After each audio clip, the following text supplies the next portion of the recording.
Good morning, everybody. My name is Tanvi. Today, my topic is about virus. First, what is virus? Virus is just a piece of code.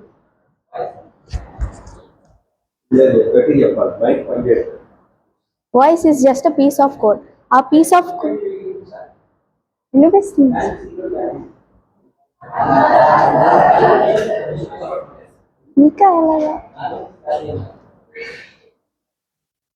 Virus is just a piece of code.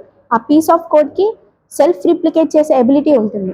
So ఆ self-replicate ability అనేది మన వైరస్ని ఈజీగా spread చేయడానికి ఎక్కువ chances ఇస్తుంది, ఫాస్ట్గా spread అయిపోతుంది. అండ్ నెక్స్ట్ అది ఎలా స్ప్రెడ్ అవుతుందంటే, ఒక ఫైల్ ఆల్రెడీ వైరస్కి ఇన్ఫెక్ట్ అయి ఉంటుంది, ఒక సిస్టమ్ నుంచి మనం ఇంకొక సిస్టమ్కి ట్రాన్స్ఫర్ చేసేటప్పుడు ఈ ఫైల్ అనేది ఇన్ఫెక్ట్ అయ్యింది, ఆల్రెడీ దీనికి కూడా అదర్ ఫైల్స్కి కూడా ఇన్ఫెక్ట్ అవుతుంది, తన కోడ్ని రిప్లేస్ చేస్తుంది అదర్ ఫైల్స్కి. అలాగా ఫైల్ అనేది వైరస్ ద్వారా ఇన్ఫెక్ట్ అయ్యి ట్రాన్స్ఫర్ అయ్యి అదర్ సిస్టమ్స్కి అన్నిటికీ స్ప్రెడ్ అయిపోతుంది. And next virus components. First వైరస్కి ఇన్ఫెక్షన్ మెకానిజం అని ఉంటుంది, అంటే ఏ మెథడ్ ద్వారా అది వైరస్ స్ప్రెడ్ చేస్తుంది. అండ్ నెక్స్ట్ ట్రిగ్గర్, ఏ ఈవెంట్ ద్వారా అది యాక్టివ్ అవుతుంది. ఎలాంటి సచ్ సిస్టమ్ ఈవెంట్స్ కానీ, ఎనీ రైటింగ్ అంటే ఫైల్స్లోకి మనం డేటాని రైట్ చేసేటప్పుడు కానీ, అలాంటి కొన్ని ఈవెంట్స్ ద్వారా మన వైరస్ దాని కోడ్ని రిప్లేస్ చేసేస్తుంది. And next payroll. ఆ పేరోల్ ఏ యాక్షన్ని మనం పర్ఫామ్ చేస్తున్నాం, ఫస్ట్ మెథడ్ని ఇంప్లిమెంట్ చేసుకోవాలి. అండ్ నెక్స్ట్ మనం ఏ యాక్షన్ని పర్ఫామ్ చేయాలి అది ఐడెంటిఫై చేసుకోవాలి. అండ్ నెక్స్ట్ దాని తర్వాత మన వైరస్కి మన సిస్టమ్ వైరస్కి అటాక్ అయిందని ఎలా ఐడెంటిఫై చేయాలి, ఫస్ట్ దాని పర్ఫార్మెన్స్ బేస్డ్ ఐడెంటిఫై చేసుకోవచ్చు. అంటే మన రెస్పాన్స్ టైం కానీ, యాక్సెసింగ్ టైం కానీ డిక్రీజ్ అవ్వడం కానీ, ఇంక్రీజ్ అవ్వడం కానీ, అంటే రెస్పాన్స్ టైం ఇంక్రీజ్ అయిందంటే వైరస్ ఎఫెక్ట్ అయింది, మనకి రెస్పాన్స్ టైం బాగా పర్ఫార్మెన్స్ని మన సిస్టమ్ పర్ఫార్మెన్స్ని డిక్రీజ్ చేసేస్తుంది. అండ్ నెక్స్ట్ అలాగే మనకి తెలియకుండానే అన్వాంటెడ్ లింక్స్ కానీ, పాపప్స్ కానీ అవే మనకి ప్రజెంట్ చేస్తుంది మన సిస్టమ్కి అలాగని. అండ్ నెక్స్ట్ మన సిస్టమ్ యొక్క బూటింగ్ డివైజెస్ కానీ, ఆ బూటింగ్ ప్రాసెస్ స్లో అయిందంటే మన సిస్టమ్ ఆల్రెడీ వైరస్కి అటాక్ అయిందని మనం ఒక ఐడెంటిఫై చేయొచ్చు. ఈ 4 కేసెస్లో మన సిస్టమ్ వైరస్కి అటాక్ అయిందని మనం ఐడెంటిఫై చేసుకోవచ్చు. And next virus mechanisms life cycle ఉంటాయి, 4 phases. First dormant phase, propagation phase, and next trigger phase, execution phase. First dormant ఫేజ్లో మన వైరస్ అనేది ఇన్యాక్టివ్గా ఉంటుంది, జస్ట్ వెయిట్ చేస్తుంది ఒక పర్టికులర్ ఈవెంట్ అక్కర్ అవ్వటం కోసం.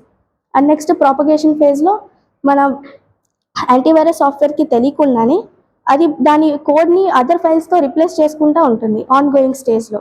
అండ్ నెక్స్ట్ ట్రిగ్గర్ ఫేజ్, ఒక పర్టికులర్ సిస్టమ్ ఈవెంట్ కనుక అక్కర్ అయితే ఇది దీని కోడ్ని పర్ఫామ్ చేసుకుంటుంది. నెక్స్ట్ ఎగ్జిక్యూషన్, ఈ కోడ్ యాక్టివేట్ అవ్వగానే దీని మన డేటాని అరెస్ట్ చేసేయడం కానీ, మన దీనికి వైరస్కి రిలేట్ అయిన కోడ్ని రిప్లేస్ చేయడం కానీ, అలాంటి యాక్షన్స్ పర్ఫామ్ చేస్తుంది. అండ్ నెక్స్ట్ టైప్స్ ఆఫ్ వైరసెస్లో మెయిన్గా 8 types ఉంటాయి. First boot sector virus.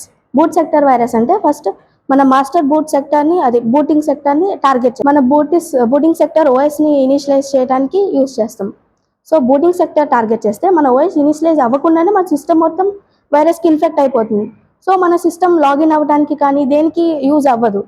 And next అలాగే ఇన్ఫెక్టెడ్ డ్రైవ్స్ ఉంటాయి కొన్ని, ఆ డ్రైవ్స్ ద్వారా మన ఒక సిస్టమ్ని బూట్ చేయడానికి ట్రై చేస్తే, అలాగే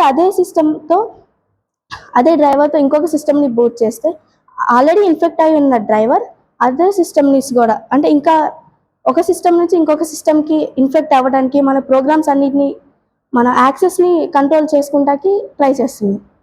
అండ్ నెక్స్ట్ ఫైల్ ఇన్ఫెక్టర్ అంటే మన వైరస్ ఆల్రెడీ ఒక ఫైల్కి అటాచ్ అయి ఉంటుంది, అదే ఫైల్ని మనం ట్రాన్స్ఫర్ చేస్తే ఇంకొక ఫైల్కి ఆల్రెడీ మనకి అటాచ్ అయిన వైరస్ అనేది ఇంకొక అయిపోయి దాని కోడ్ రిప్లేస్ చేసేసి వాటి యాక్షన్స్ని పర్ఫామ్ చేసేస్తుంది.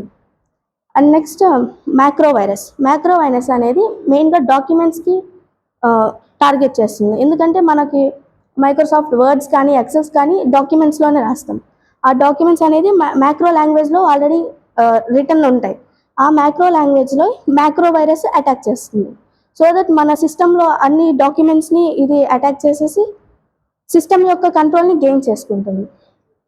అండ్ నెక్స్ట్ ఎన్క్రిప్టెడ్ వైరస్ అనేది మన ఆల్రెడీ ఉన్న కోడ్ని యాంటీవైరస్ సాఫ్ట్వేర్కి తెలియకుండా హైడ్ చేసుకుంటుంది, దాని కోడ్ని ఎన్క్రిప్ట్ చేసుకుంటుంది.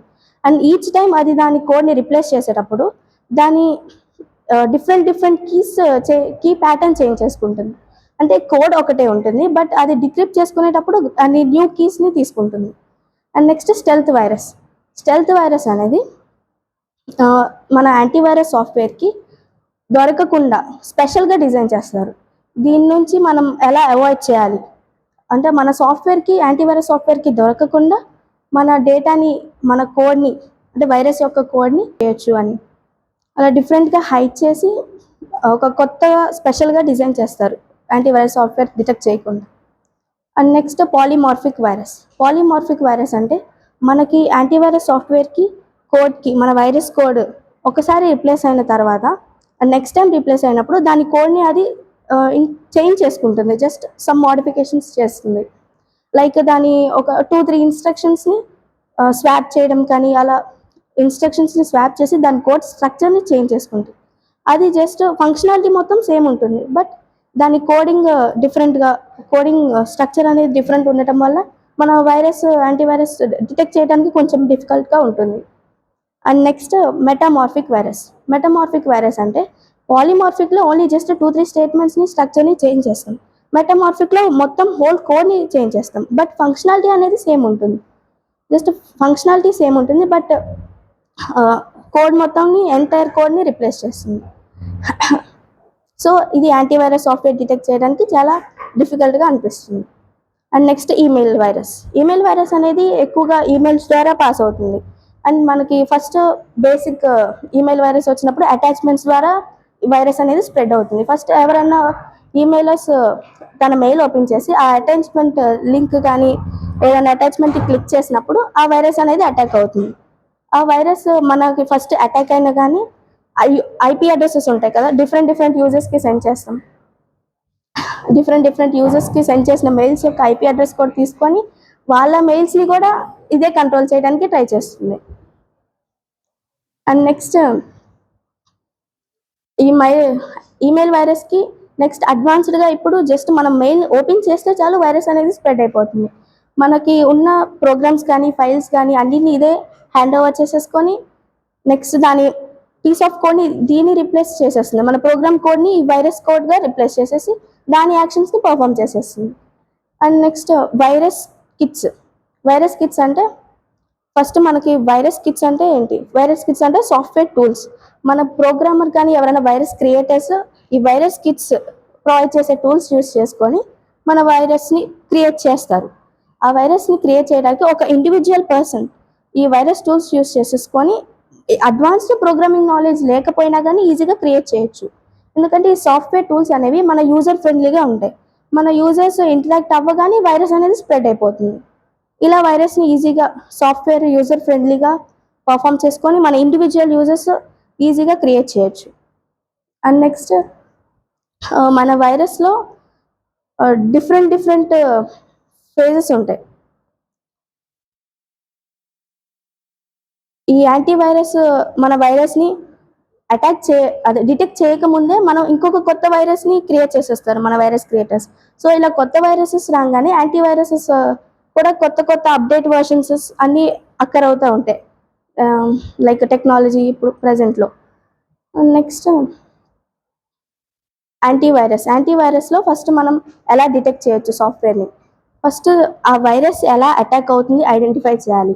నెక్స్ట్ ఆ వైరస్ని డిటెక్ట్ చేయాలి, అంటే ఏ యాక్షన్ అది పర్ఫామ్ చేస్తుంది. దాని తర్వాత ఆ వైరస్ని రెడ్యూస్ చేయాలి. అది 3 phases.